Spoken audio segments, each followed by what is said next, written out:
In the heart of sub-Saharan Africa, where commerce meets progress, welcome to SOUQ News, your source for business, economy, and development insight that drive nations forward. From the vibrant streets of Lagos, Africa's fastest economic hub, SOUQ News takes you on a journey of discovery, analyzing and reporting the facts that lay the foundation for growth and development. We don't just report the news, we create it. SOUQ News is more than a channel. It is a catalyst for change, spotlighting the stories that shape economies, inspire entrepreneurs, and fuel progress. Covering business, finance, technology, energy, and many more, SOUQ News provides a daily deep dive into the stories that matter, interviews with industry titans, and analysis that empowers your understanding of economic landscape. Join us daily as we dissect, discuss, and deliver the most relevant and factual news on business and the economy. SOUQ News is your trusted guide, empowering you with the knowledge to make informed decisions.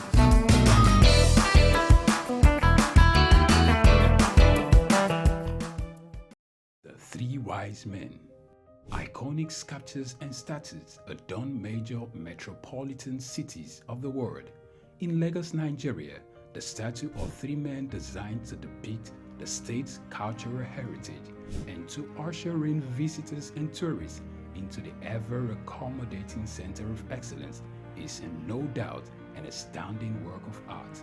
Originally built under the administration of Colonel Raji Rasaki, designed by Bodu Shodende in 1991 and standing over 12 feet high, referred to as Agba Meta or Aro Meta, the three sculptured chiefs were placed along the Lagos-Ibadan toll gate to welcome people coming into Lagos State.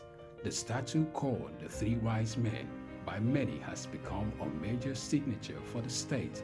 Three white-capped chiefs clad in white wrappers, knotted across their shoulders and with clenched right fists are shown in the artwork. The images fascinate and create impressions in the minds of visitors coming into the state, captivating the attention of visitors who look with keen interest, pondering on the messages which the posture of the engraved images signifies. The Three Wise Men has been relocated thrice from its original position at Ojodu Berger end of Lagos-Ibadan Expressway to Magodo area before its final relocation to its present site at Olowopopo Drive. The sculpture has suffered severe damages over the years and renovated. Bodu Shodende, through this sculpture, depicted the highest honor that can be afforded to anyone in the eco-greeting tradition. The Three Wise Men, Arometa, SOUQ Enlightenment.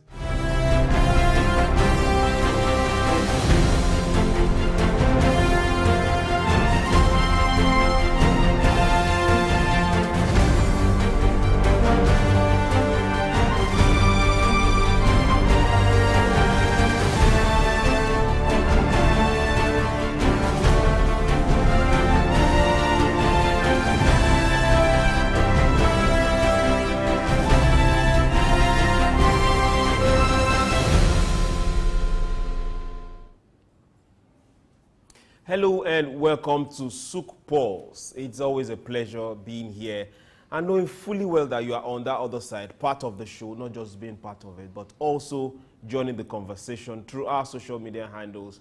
And for the beautiful people reaching out, the calls I really appreciate. The extra addition, subtractions you suggesting, I also really appreciate. I want to say thank you very much. And to everyone that called from the US, surprisingly, some days back, I want to say thank you very much. We get your feedback and we will go ahead and implement. It's all the show, it's us, it's you. It's not just a SOUQ News production, it's us, it's you. If you're not there, then hey, we're wasting our time here. I want to say thank you very much. Remember, the platform is SOUQ News, and whatever your products are, you can bring them here, and the world will get to see it. This is SOUQ Pulse. You know as it is. We always tell you, don't keep quiet, don't keep silent. When you see things happening, when you see and look at policies within your borders across, policies that are not just nations, it could be policies from donor agencies, those particular big, you know where we are going to, that give monies to countries, those policies that the country have to obey to get those monies across, are they favorable to those countries? The ones that are good and favorable, yes, are those countries following it? The leaders themselves, how are their policies on business? The summary of this, how is it affecting food on the table? How is it making people employed? How is it helping nations grow? How are we competing, be in Africa, be those in Asia? Technology, most times people say, you've not gone that far to it. Don't worry. It's a gradual climb. How are we leveraging on all this and making sure that humanity is better off? We talk, you listen, you talk, we also listen. But in all, we don't keep quiet. My name is Chuks. When we come back from this break, I'll get to introduce our guest to you and open up on what we are talking about today. It affects me, you, and every other person. There is a particular coinage, a word that is happening everywhere. But this is one of the major things that is making that word become very important. We'll get back. Don't go anywhere.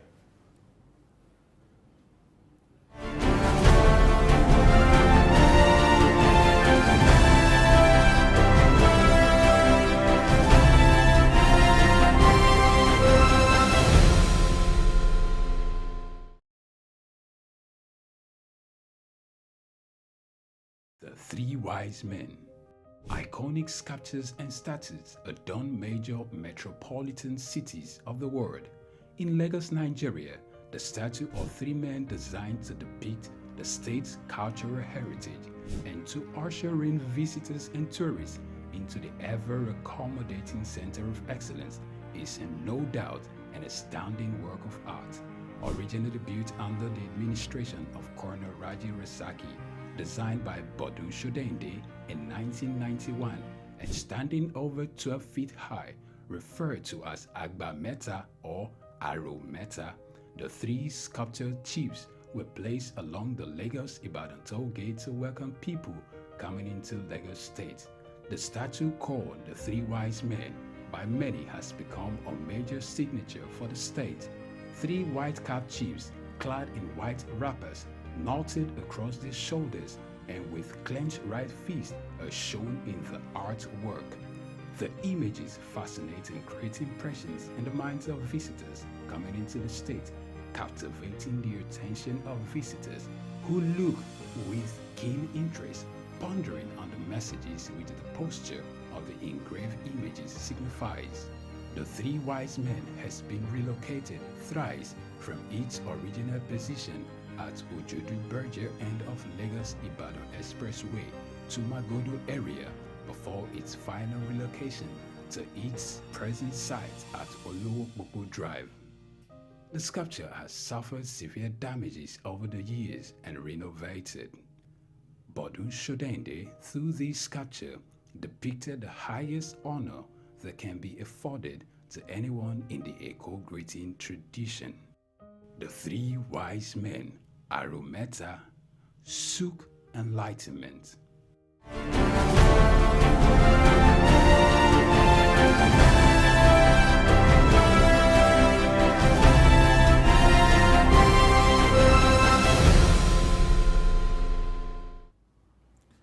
Yes, welcome back. It's SOUQ Pulse, and we are glad. We're going straight to what we're talking about today. For those that are still on the edge, it's nothing strange, it's nothing still strange. Absolutely nothing strange, but something very horrific. And we're asking ourselves this straight question. Conflicts in Africa, armed conflict in Africa, who or what is behind the scene? If we cut across from the north down to the Sahel, if we go this other way, from West Africa down to the Horn, those guys within the ocean, we get to see a lot of armed conflict within borders, across borders, government against armed groups against armed groups within same borders. And most times when we look at this conflict, there is something very peculiar about them, about people, aside those looking at self-actualization or trying to get a nation of their own. We get to see that a lot of this conflict are concentrated around areas where there are either new finds of solid minerals, or it just has to do with a particular endowment that we cannot lay our hands and explain why this conflict persists in these particular areas. But who are those suffering at the end of the day? To open up this particular discourse and talk about it, I have with me Mr. Sam, our in-house analyst and a teacher of teachers. Sir, you're welcome. Good evening, Chuks. My pleasure to be here. Thank you very much. Mr. Sam has always been there to help us put a whole lot of senses in things we're talking about, in topics we get to bring. At times it could be a bit argumentative, but we sit, we learn, and we'll take corrections, and we'll open it up for you to continue this particular conversation. So, sir, you're welcome. We're looking at conflict in Africa. To be specific, armed conflicts in Africa. And we're asking this straight question. Who is the person that we are not seeing behind the scene? What exactly is behind the scene? Who is profiting? If we ask direct questions, a lot of 99% of these arms being used in this conflict are not made in Africa, which means somebody somewhere is providing somebody somewhere with these things. So now let's always start from our topic. Who is behind the scene? First and foremost, before we look at who is possibly behind it, conflict, normally beyond armed conflicts, is part of the human existence.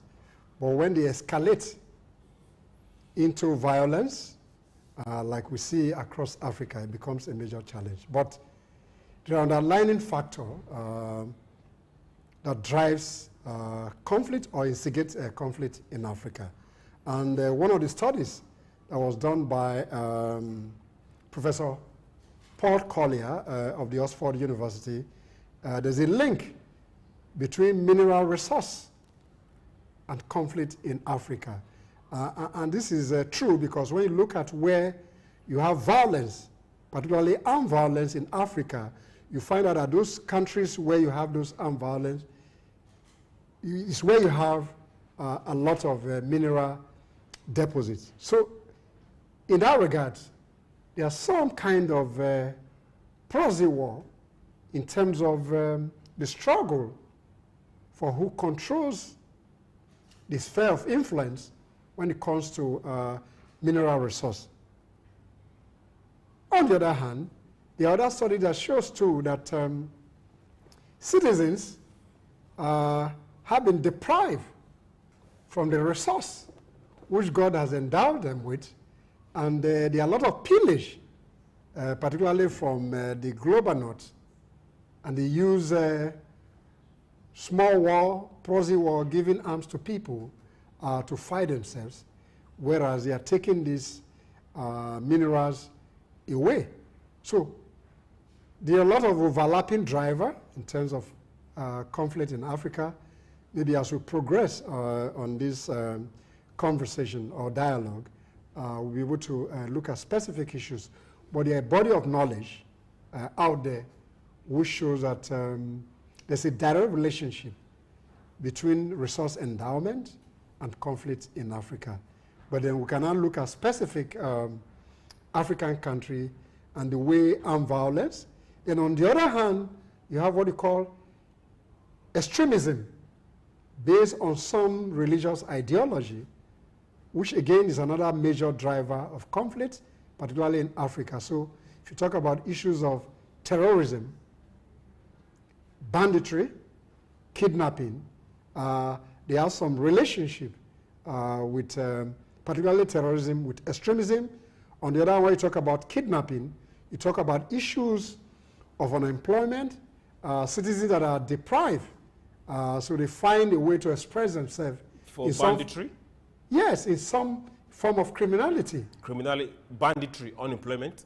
Yes, in some cases, there are research work that shows that the level of unemployment instigate banditry. Yes, some form of banditry. Let's a kind of some. We are not encouraging. We're saying that these are possible instigators or drivers or enablers of conflict in Africa. Maybe as we speak to it, we'll be able to demonstrate that nexus between conflict and the core issues of kidnapping, banditry, armed violence. Okay, let's look at some countries and get to put some figures on this. Now, Africa has more than 35 non-international armed conflicts ongoing as we speak.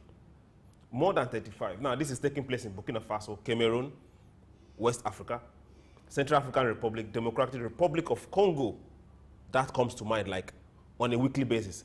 Ethiopia, Mali, Mozambique, Nigeria, which we use as reference a whole lot of times. Senegal, Somalia, South Sudan, Sudan. If there happens to be another Sudan, we'll still mention it. Sudan, again. Then we'll now have those North African countries. Libya, Egypt, Chad. Okay, that's not North Africa. We still have Niger, we have Burundi. Now, a lot, you've mentioned some religious extremism. Maybe you didn't add the religion part of it there, but religious extremism. Now, we now get to ask, which of these African countries are as religious or practice the religion more than Italy? That's where the Pope is for Christians. Or which of them practice Islam more than the Saudi Arabia? That's where they go to for Hajj. Yet we don't have conflicts there. Yet they preach the same thing. Those that claim they practice these religions preach here. How come theirs is different? The version they are being taught here is different. Now, let's look at the number of people that have been displaced over the years. Over 40 million people have been displaced due to armed conflict in these places. Now, for those that are far away from the regions or theaters where these things are happening, they might not really understand it or know the severity of these issues. Now, as Africans, let's bring this home. Every single week, we get to see pictures from Western media of people majorly from that northern side of Africa, that northern block of Africa, crossing the sea to head to Europe. A lot of them are displaced because of this conflict. At what point should those particular leaders, let's not say the whole of Africa, at least you or your neighbors, start taking responsibility for your people? Because we have seen it 100% that they are not taking responsibility for the citizens. If they are, they will start finding solutions to this particular conflict.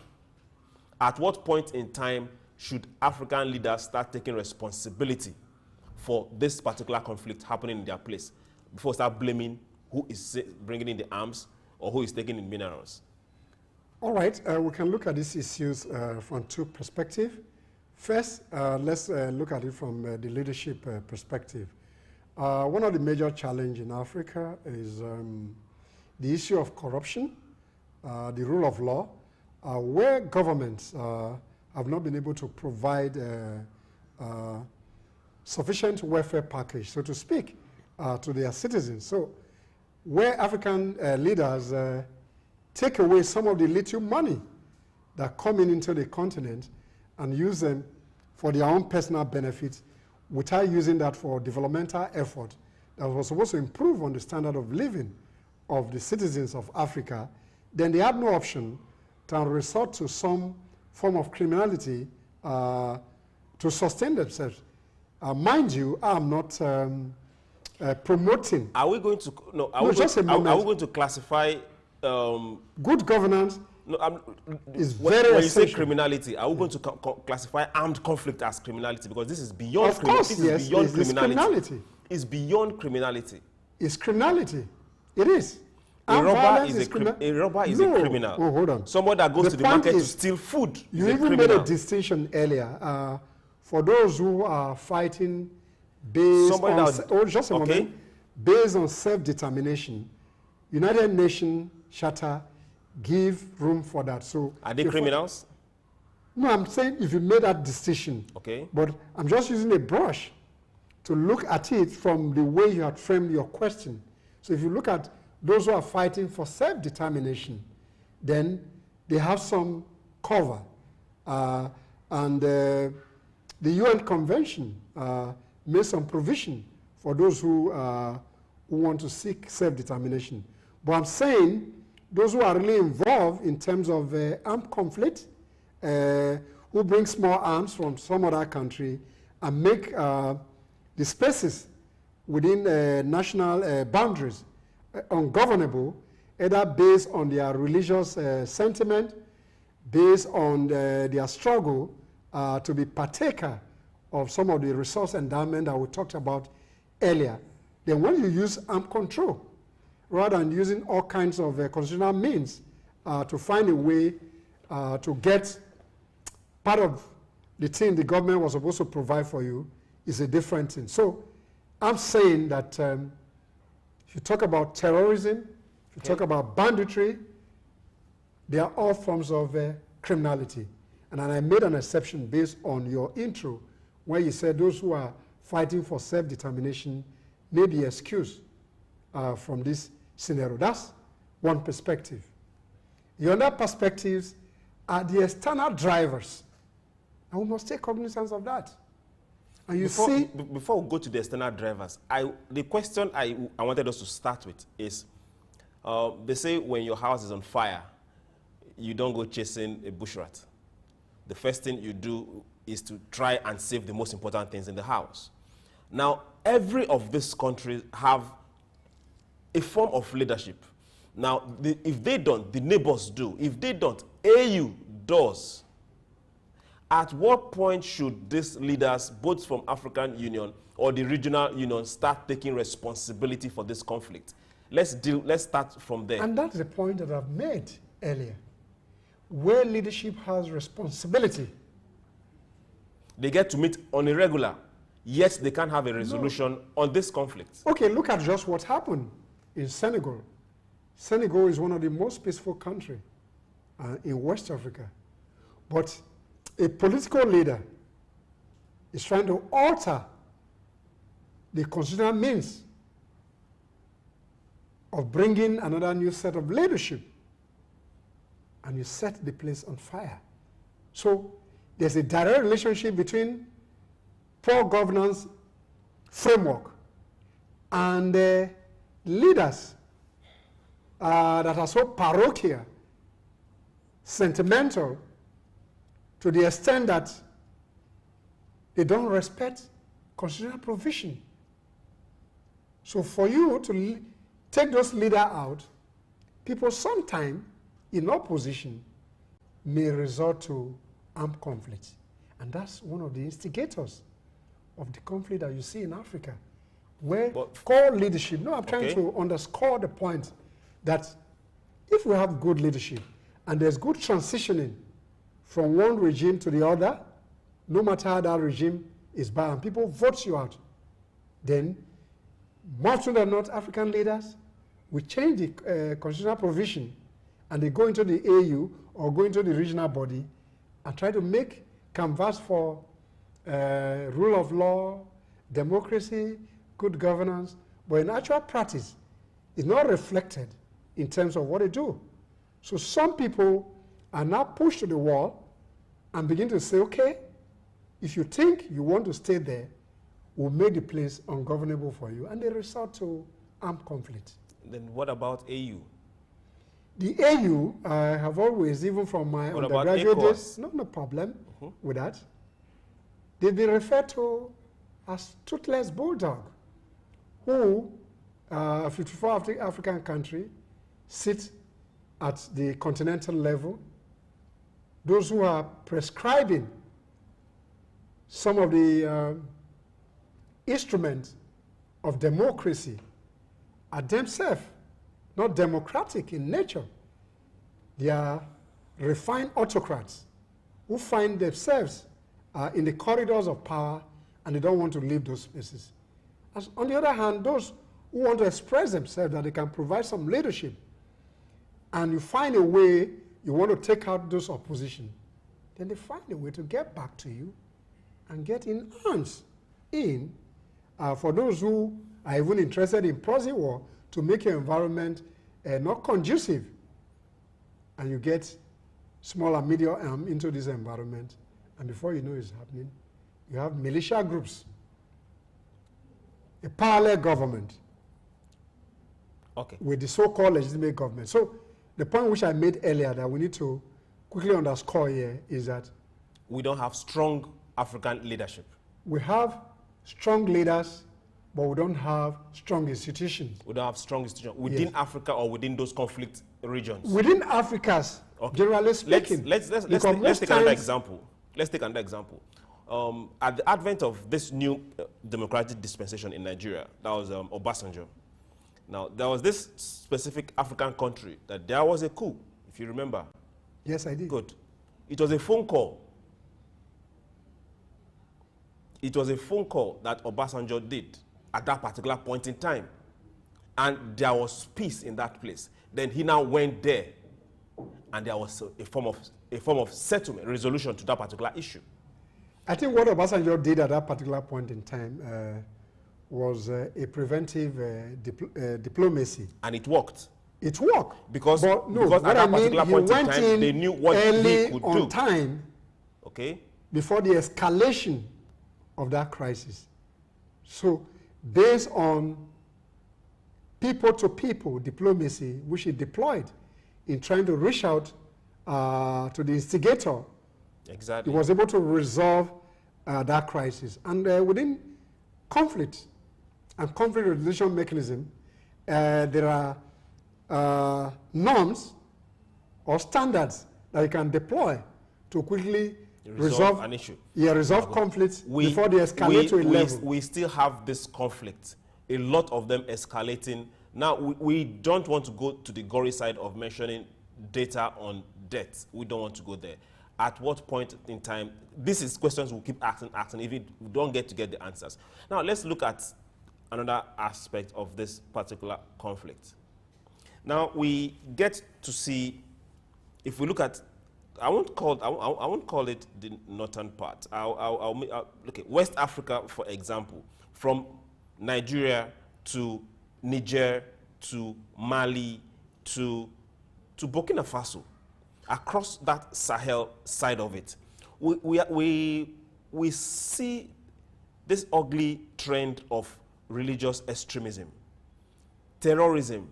Now, initially, when it bettered its roots here in Nigeria, I will say it as it is. A lot of people, majorly those within that region, did not take it serious.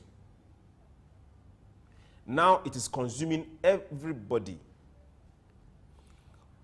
Just like you said that Obasanjo or every of his cabinet that did what they did at that particular point in time took preemptive steps before it escalated. At what point in time should we, as Africans and our leadership, start seeing these signs and stopping them? No, fundamentally, Chuks, I think what we need to do here is to have understanding of armed conflict. And I painted a story of the relationship between good governance, good leadership, in trying to provide a direction for countries so that citizens can have the benefit of governance. But more often than not, this has not been the case in Africa. So the entry point in terms of a conflict resolution mechanism is that African leadership must take responsibility for the welfare of their citizens. On the other hand, if you see it from religious extremism, the brand of extremism that some religious leader preach to their wards must be looked into critically. Some of the promises that some religious extremists, the kind of ideology and the framework that they pursue are not incongruous with what the state believes in.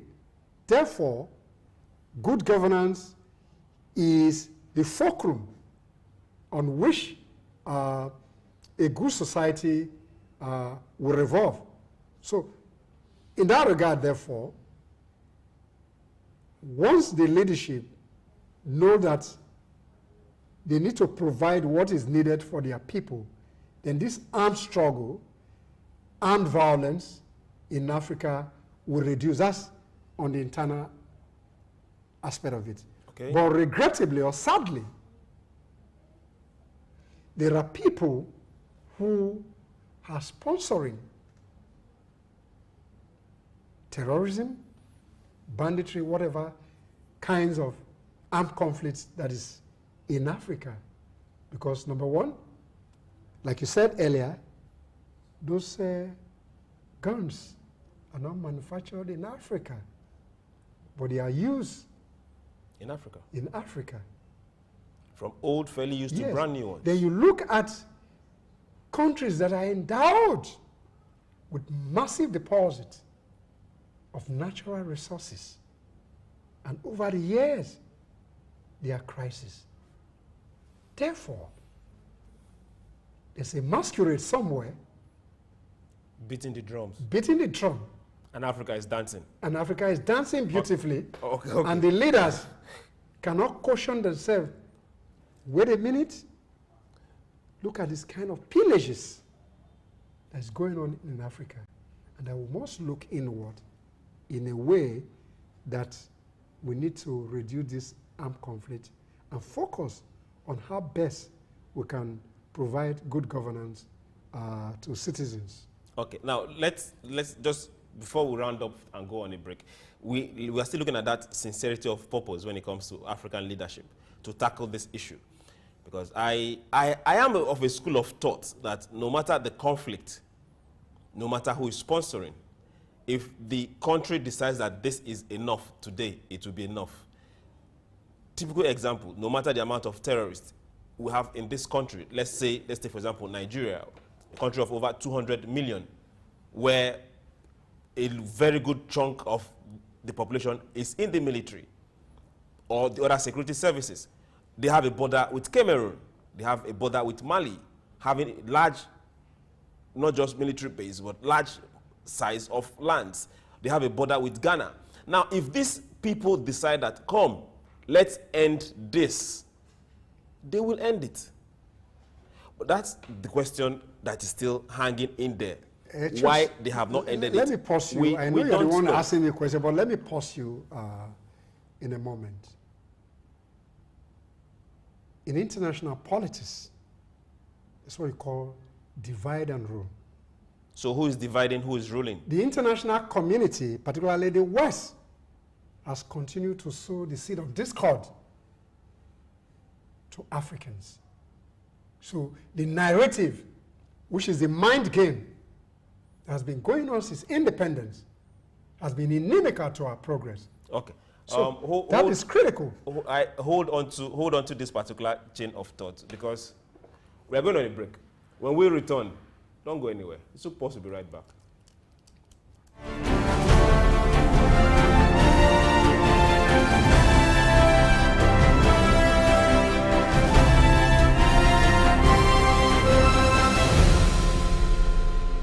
In the heart of sub-Saharan Africa, where commerce meets progress, welcome to SOUQ News, your source for business, economy, and development insight that drive nations forward. From the vibrant streets of Lagos, Africa's fastest economic hub, SOUQ News takes you on a journey of discovery, analyzing and reporting the facts that lay the foundation for growth and development. We don't just report the news, we create it.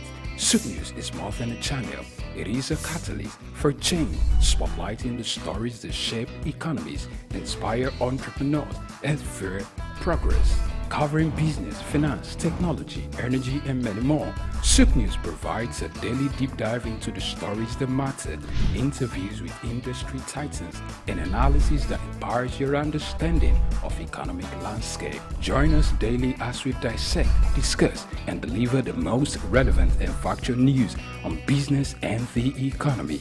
SOUQ News is your trusted guide, empowering you with the knowledge to make informed decisions.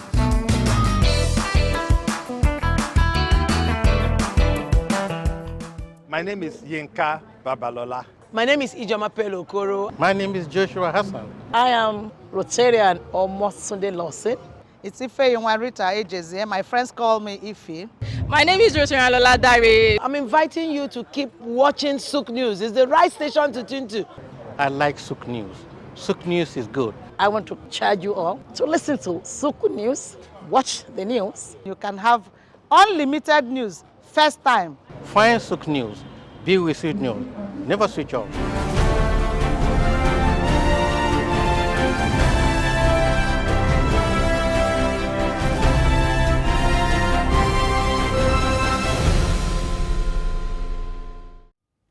Let's welcome back to SOUQ Pulse. We're here and we're looking at conflict in Africa, asking this straightforward question: who or what is behind the scenes?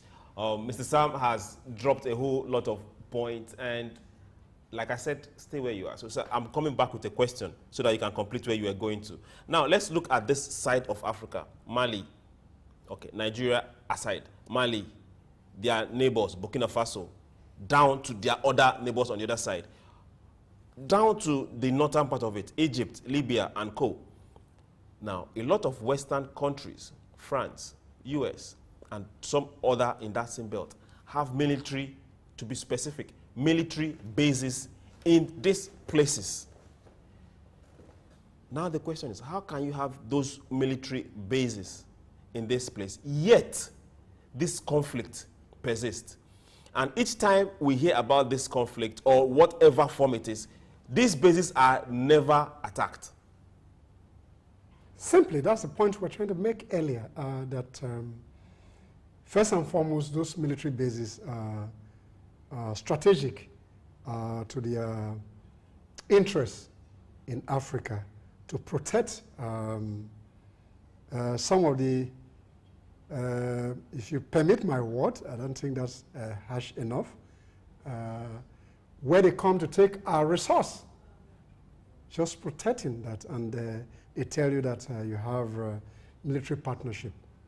And like you mentioned, if indeed those military partnerships are working, then the kind of incursion of extremism that we experience in the Sahel region, I just was written a most recent report on this issue that we're discussing by one of the universities in the UK who does conflict sensitivity analysis, and they painted a very disturbing picture of what is likely to happen in the Sahel for the next 10 years.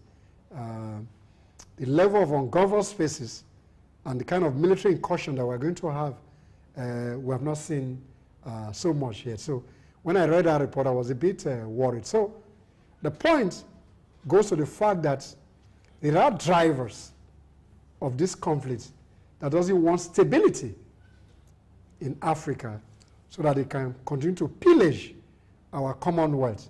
So there's no way you can rule out the issue of proxy conflict or proxy war that is perpetrated by the West, and we must speak the truth, because since independence, some country has had over 60-something years of independence, and that level, if you're an individual, you have grown into adulthood. And the literature some of us were exposed to, even as an undergraduate at the graduate school, are some of those things that we see here reoccurring. And the speed at which the conflict is escalating in Africa is provokingly worrisome, to the extent that do leadership actually think about the damage that is done to our people? And you can see the kind of inverse relationship that do occur, that everybody wants to migrate from Africa, and because of the regulatory framework doesn't favor a lot of people, people are making desperate journeys, and a lot of Africans die when they undertake that desperate journey. And I think the AU in particular and the regional bodies must find a way to be looking inward.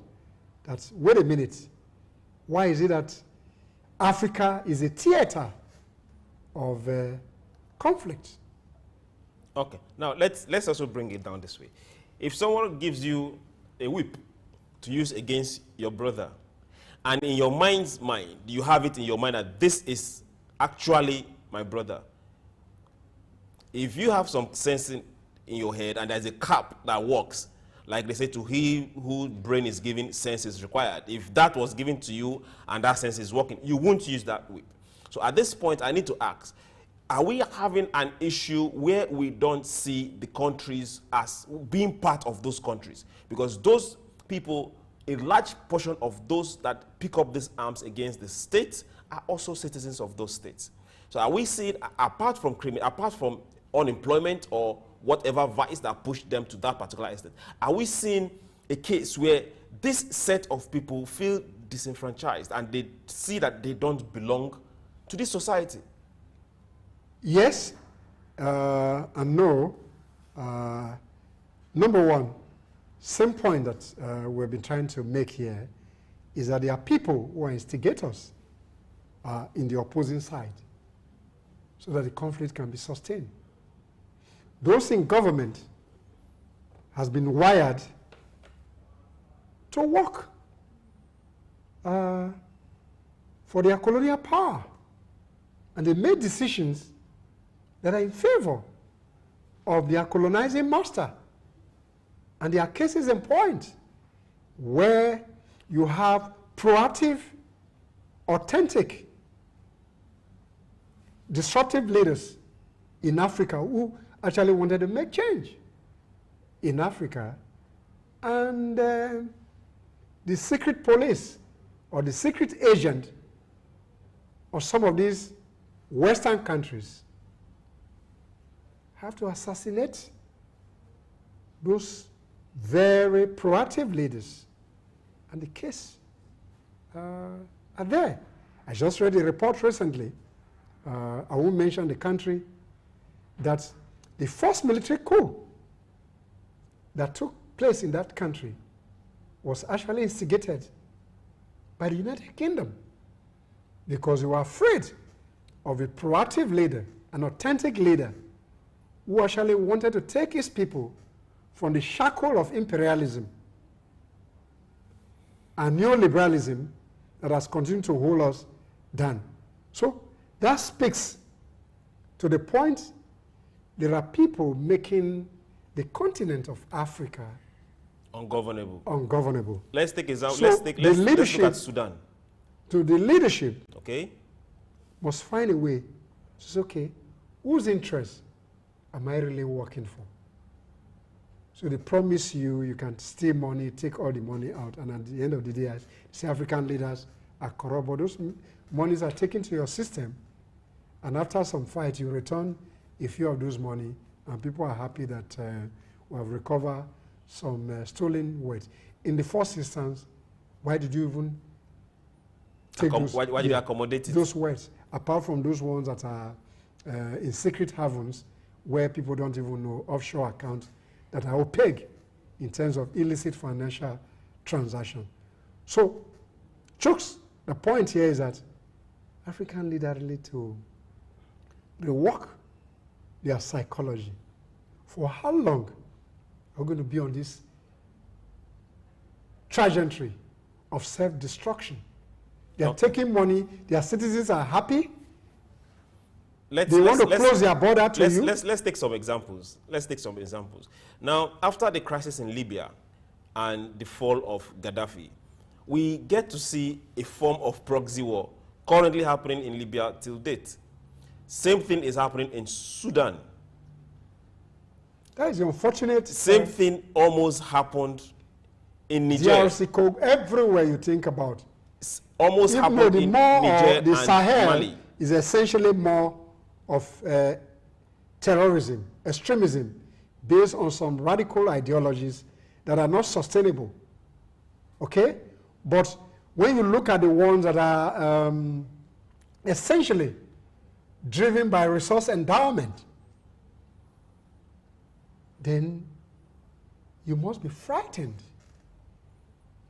Can African leadership come up with a resolution for Congo? Because Congo has been pillaged from time immemorial till tomorrow. The point is that when they even sit at those African Union, they will invite other international agencies who have dropped into their conversation and find a way to bring a policy framework. Does Africa have a seat in EU?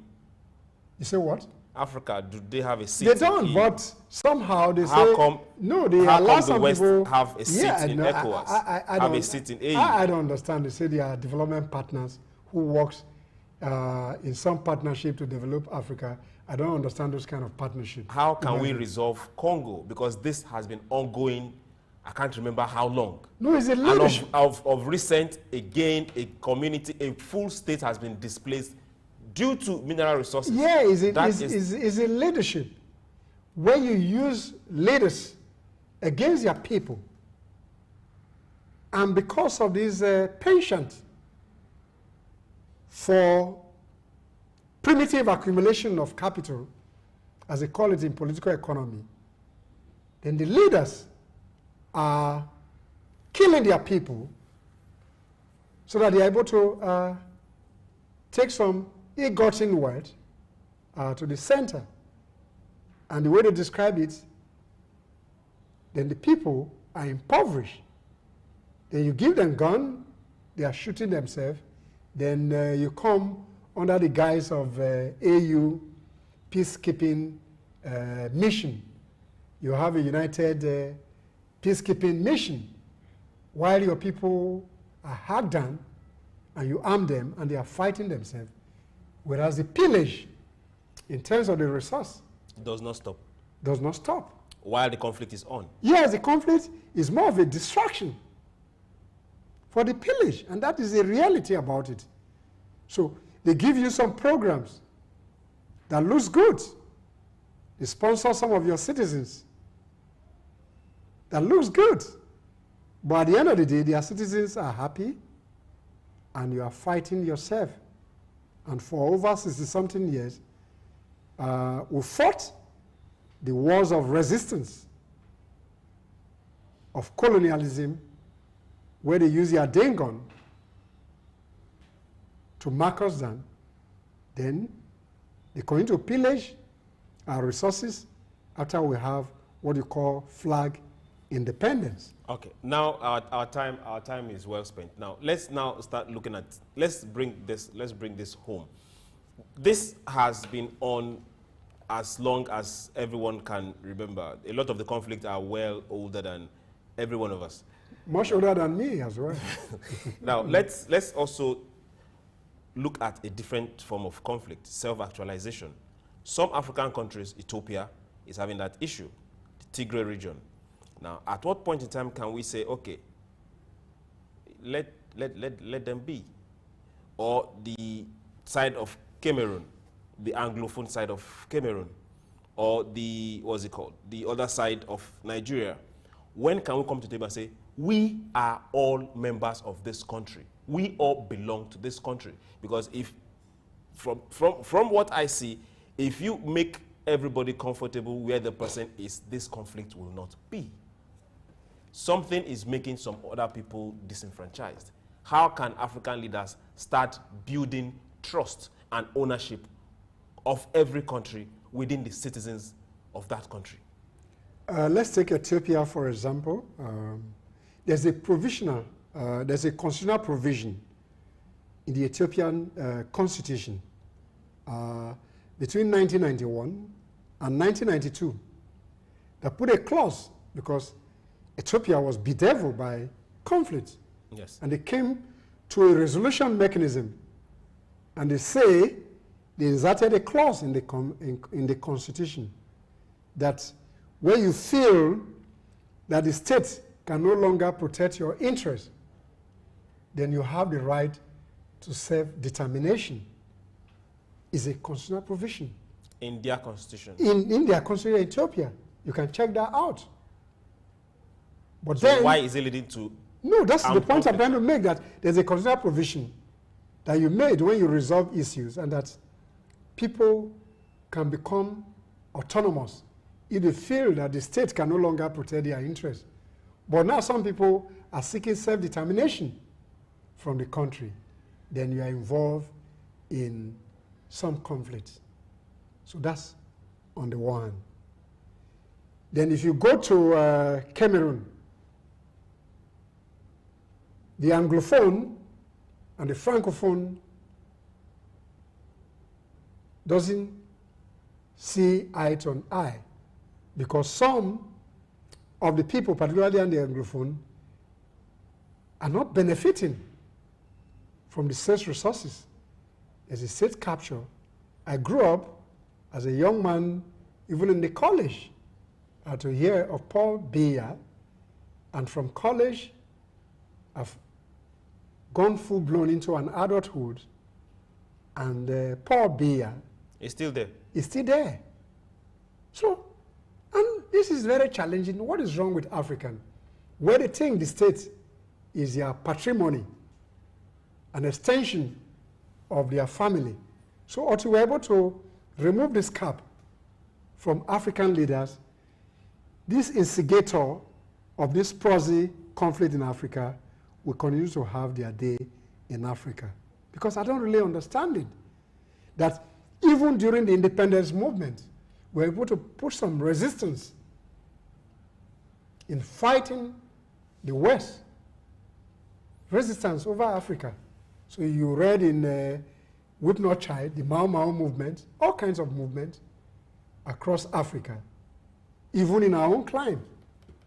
We had the Aba women riot. We have issues in Egba that were able to fight the colonial hegemonic influence in Nigeria. But now, there's a divide and rule politics that will continue. It's not helping. It's not helping because the leadership had a mindset, don't worry, kill them. We will protect you. And I don't see a reason where a sitting president will want to change an election that has been fixed for a particular point in time, which of course you were a beneficiary, and now you have become an autocrat to favor you. You're moving something from March this year to December. And those who are saying, no, this is not the way things work here, you want to throw them into the prison. So there's something fundamentally wrong with the black man first and foremost, and Africans. On that note, I think I will beg to disagree on something fundamentally wrong. We not taking responsibility, yes, I will agree, but something fundamentally wrong, I will beg to differ. Now, let's... No, something fundamentally wrong, okay, is that you sit somewhere and somebody instigates crisis, and that was the question. And you follow through. You follow through. Without saying why. Yeah, why? And you just stay there and you watch your television set or your transistor radio, whatever a medium you use to get your news, and you see thousands of your citizens living in IDP camps. Then you have millions of your citizens who have crossed your international boundary. That means those who are within a national boundary are called internally displaced person. Then when you cross a national boundary to an international boundary, then you are a refugee. Refugees in your own country. No, no IDPs within your country. As we speak, we have refugees in their own country. No, you don't have refugee in your country. Let's you have internally displaced person. As we speak right now, let's leave the English. Let's leave the English. Not English. When somebody chases you away from your house, if you look once you leave your house to your neighbor's house. Just a moment, let's just put this in the interest of English. No, in the interest of the viewer. Okay. There's a 1951 UN Convention. Okay. This is where I have issues. No. There are framework, and there's nothing you can do about those frameworks. I agree, but I don't need to agree with the framework. Yes, I'm saying that in terms of current international practice, okay, there are, or to you review those laws, if you are within your national boundary, you are an IDP. You are an IDP. So when you leave, and when your country can no longer provide protection for you, those within the IDPs have. Most of these countries provided the protection for them?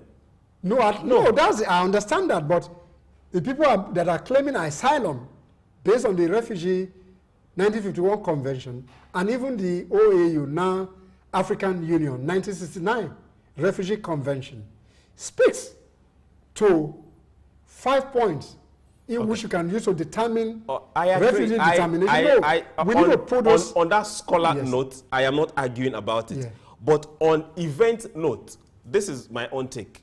If the government of your country, whatever, cannot take care of its own citizens to the extent that the citizen is scared or afraid of his own life, have to leave his community or his home, and even wherever that person gets to and still can be protected, why call the person an internally displaced person? And that's why, in terms of reports, you see that most of the African countries are called failed states because the various parameters by which you measure a state. This conflict, overlapping drivers of conflict, is one thing. Let's look at resolution. How and where can we start taking ownership of this conflict? If you agree you have a problem, then that means there's a probability that you can start looking at solutions for your problem. We have a problem. How can we start solving these issues? Very simple. The rule of law. Whose law? The rule of law. Because the people, the citizens, have surrendered their rights in a democracy and put that right into one leadership.